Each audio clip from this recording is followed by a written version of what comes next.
샴푸의 개발자죠. 이해신 카이스트 화학과 교수를 화상으로 연결해서 자세한 이야기를 좀 들어보겠습니다. 교수님 나와 계시죠? 예, 안녕하세요. 네, 안녕하세요. 제가 식약처의 판단을 좀 자세히 정리를 해드렸는데요. 먼저 예, 식약처의 이번 결정에 대해서는 어떤 생각을 갖고 계신 겁니까? 그 해당 원료가 네, EU 등 일부 국가를 제외하고는 여전히 미국 등지에서 잘 사용되고 문제없이 사용되고 있는 원료입니다. 그래서 예, 어, 작년에 제가 식약처 담당자 만났을 때도 예, 제가 안전성 요구를 자료를 더 드리겠다고 말씀을 드리니까 예, 아, 안 해도 될 것 같다 이렇게 말씀하셔서 예, 저 안전성을 입증할 기회를 사실 제가 제대로 얻지는 못한 상황이었고요. 예, 그런 네, 상황에서 좀 서둘러서 식약처 분들께서 강행을 하고 계시다는 느낌이 들고 있습니다. 예. 그리고 일단 식약처에서는 THB 성분의 이 물질에 대해서 문제를 제기를 하고 있고 유럽에서도 이 THB가 들어간 염색약의 출시를 금지하고 있다 이렇게 설명을 하고 있거든요. 그리고 좀 홍반이나 부종 같은 알레르기성 질환을 유발할 수 있다라는 입장인데 개발하실 때 이런 점을 충분히 좀 고려를 하셨습니까? 예, 물론 고려했습니다. 그리고 제가 초기 개발은 한 6년 전에 했기 때문에 그때부터 지금까지 계속 많은 분들, 그다음에 공인기증 인증기관에서 두피 테스트하고 민감성 촉보 테스트를 다 진행을 했고요. 예. 예. 개발하는 중으로 개발하고 나서도 문제가 사실 없었습니다. 예. 음. 그렇다면 자, 이 제품을 언제 개발했고 그 당시 때는 식약처의 판단이 없이 시판이 된 겁니까? 식약처의 판단이라는 것보다는 이게 일반적으로 그 화장품 배합 원료에 등재가 되어 있는 원료였고 아, 일반 샴푸였기 때문에 네. 예. 샴푸로 제대로 만들어 온 거기 때문에 네네. 규제 대상에 원래 들어가 있지는 않는 품목이었습니다. 그랬군요. 예. 그런데 왜 식약처가 이 성분 검사를 한 겁니까?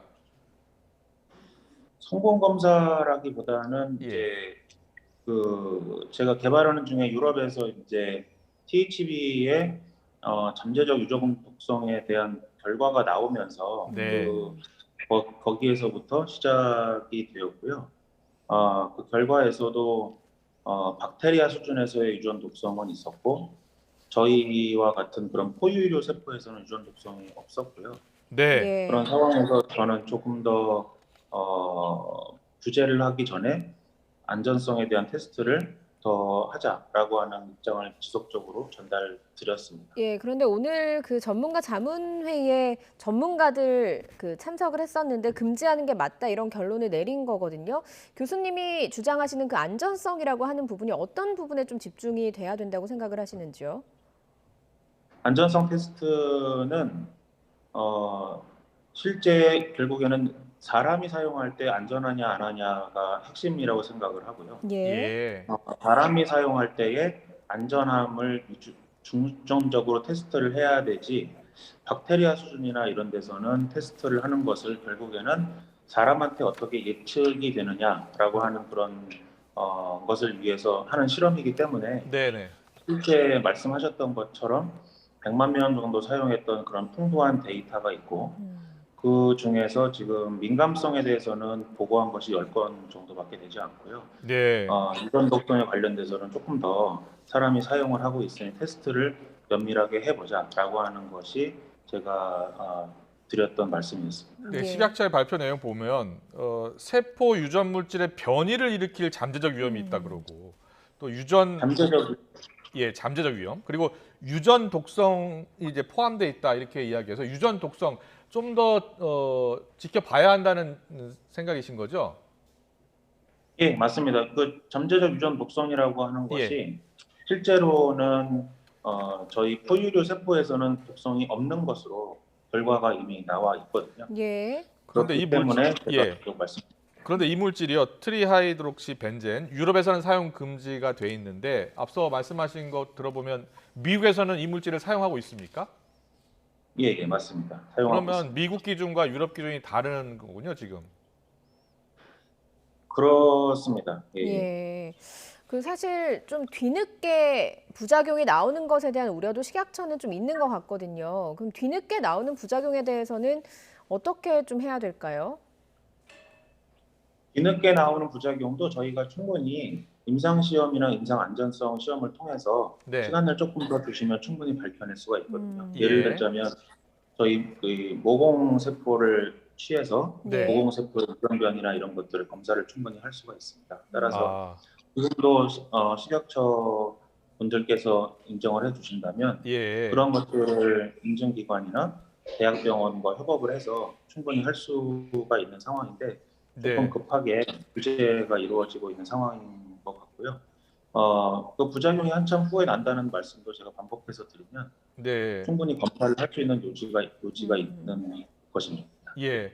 그런데 오늘 식약처의 발표 내용 가운데요.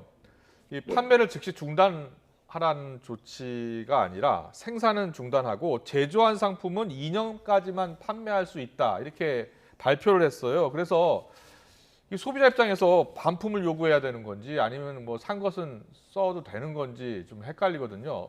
어떻게 해야 됩니까? 예. 이것은 저는 사실 지속적으로 말씀드리지만 개발을 하면서 6년간 이상 다 써왔고요. 네. 흑자적인 양심으로 저는 안전하다고 생각을 하고 있기 때문에 아, 네. 예. 지속적으로 제가 식약처 분들께 안전성에 대해서 좀 더 연구를 하자, 안전성에 대해서 조금 더 테스트를 하자 이런 입장을 변치를 하고 있는 예. 상황입니다. 예. 소비자 입장에서는 네. 계속 안심하고 쓰시는 거를 권유드리고 싶습니다. 예.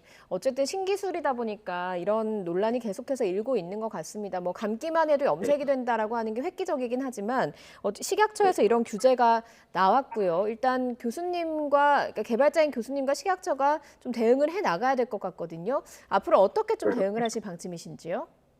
저는 제가 이제 행정적인 절차 부분에 대해서 여쭤보신 거기 때문에 제가 가이드라인을 제가 드릴 수는 없다고 생각합니다. 네. 예. 네. 네. 다만 저희가 지금 1차로 제가 GLP 인증기관, 다른 대학병원을 통해서 계속 안전성을 테스트를 조금 더 시간을 주시면 하고 싶기를 원하고요. 네. 그런 바탕으로 다시 논의를 하고 전문가위원회도 다시 하고 그런 위원회를 통해서 다시 한번 결정을 하는 것을 바라고 있는 상황입니다. 예, 네. 알겠습니다. 그렇다면 뭐 다시 한번 여러 가지 연구 자료를 검토하고 또 그 결과를 바탕으로 식약처의 판단을 또 한 번 더 맡겨보겠다 이런 생각이시네요. 저의 생각은 그렇습니다. 예, 네. 근데 식약처는 뭐라고 합니까? 절대 이제 더 이상 개발하지 말고 생산하지 말라는 결정이 지금 확실히 내려진 거죠. 생산은 유예를 준 걸로 지금 현재 결정상은 알고 예. 아, 그런데 사실 좀 소비자 입장에서는 식약처 이렇게 발표하면 걱정돼요. 쓰고 있는 분들은 쓰고 있는 분들은 당연히 반품하고 싶고요. 예. 교수님께서는 안전하다 이렇게 얘기하시지만 예. 식약처의 발표를 좀 더 신뢰하는 게 일반 소비자의 생각 아니겠습니까? 잠재적 독성이 있다고 발표를 하신 거고 네. 잠재적 독성이라고 한 것은 확인된 독성은 아직 아니기 때문에 예. 예. 그런 것에 대해서도 조금 더 고려를 해주시는 게 맞다고 저는 생각을 합니다. 예. 네, 알겠습니다. 여기까지 듣겠습니다. 지금까지 염색 샴푸를 개발한 이해신 카이스트 화학과 교수님과 이야기 나눠봤습니다. 오늘 말씀 잘 들었습니다. 고맙습니다.